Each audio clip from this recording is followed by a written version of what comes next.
आता होऊन जाऊ दे साऱ्या जगाला पाहू दे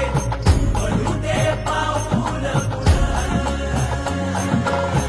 जरी काट पाया खाली लाकड्याला येऊ दे पडू दे पाऊल